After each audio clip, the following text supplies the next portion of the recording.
Assalamualaikum warahmatullahi wabarakatuh. Selamat datang di podcast Pengetahuan Sejarah bersama saya Lanita Nipanti dan saya Yurlina Jibua. Kali ini kami akan membahas seputar negara Indonesia. Yap, betul sekali Lin. Lid, bicara soal negara Indonesia nih gak ada habisnya ya. Dimana banyak banget keragaman suku, budaya, ras, agama, bahasa, dan juga tidak kalah menariknya tempat-tempat wisata serta peninggalan-peninggalan sejarah yang membuat Indonesia ini terlihat luar biasa dan berbeda dari negara-negara lain. Ya Lin, bener banget. Aku aja tuh sampai bangga dan bersyukur banget loh jadi bagian dari bangsa Indonesia.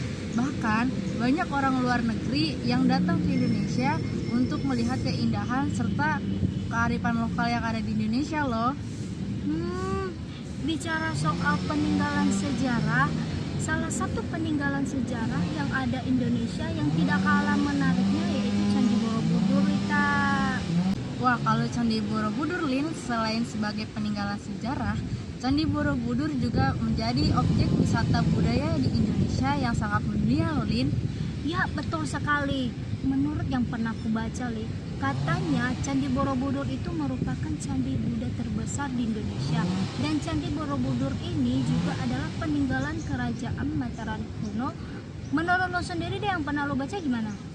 Kalau yang pernah gue baca ya, emang benar kalau Candi Borobudur itu merupakan candi Buddha terbesar di Indonesia.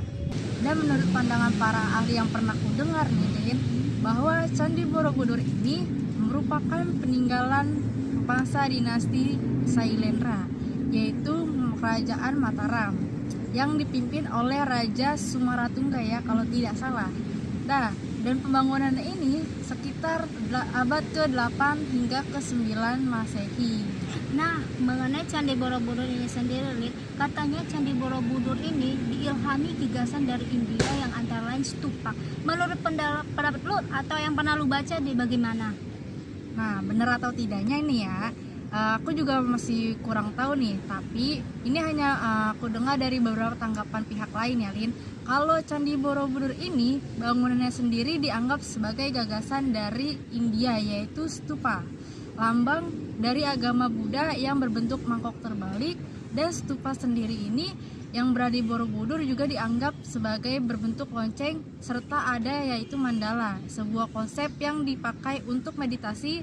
Tetapi ada juga sebuah kepercayaan sebagai kelanjutan unsur lokal sebagai struktur punden berundak, yaitu bangunan yang seperti segi empat dan bertingkat-tingkat yang ditemukan sekitar periode prasejarah Indonesia sebagai perpaduan pemujaan antara leluhur Indonesia dan perjuangan untuk mencapai nirwana dalam ajaran agama Buddha.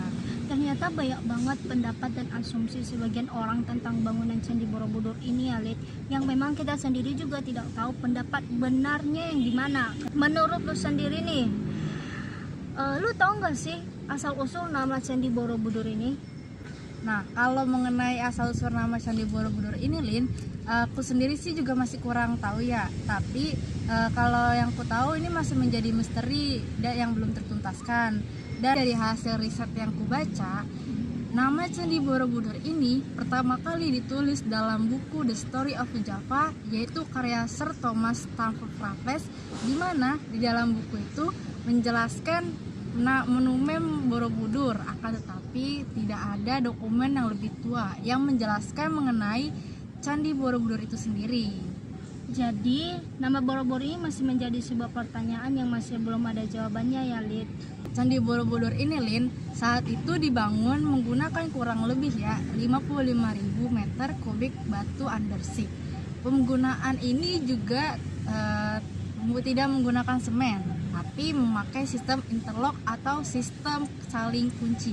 Bahkan Candi Borobudur ini terdiri dari 6 teras yang berbentuk bujur sangkar, yang diantaranya 3 pelataran melingkar dan stupa 1 di induk tengah-tengahnya. Dan pada dindingnya Lin, yang ku tahu itu juga dihiasi kurang lebih 2.672 panel relief atau seni ukiran loh. Dan mengenai Candi Borobudur yang kau tahu nih, ada 504 arca Buddha, kurang lebih 300 arca yang telah dirusak tanpa kepala, bahkan 43 arca lainnya hilang dicuri untuk dijadikan sebagai bahan koleksi. Oh ya Lid, Posisi letak tangan artinya punya berbagai makna yang berbeda loh. Yang satu ada bumi spapsa mudra, yaitu memanggil bumi sebagai saksi. Yang kedua yaitu wadra mudra, yaitu kedermawanan. Ada yang ketiga yaitu dhyana mudra, yaitu semedi atau meditasi. Keempat abhya mudra, yaitu ketidakgentaran. Kelima vitaka mudra, yaitu akal budi. Dan yang terakhir dharma cakra mudra, yaitu perputaran roda kebenaran.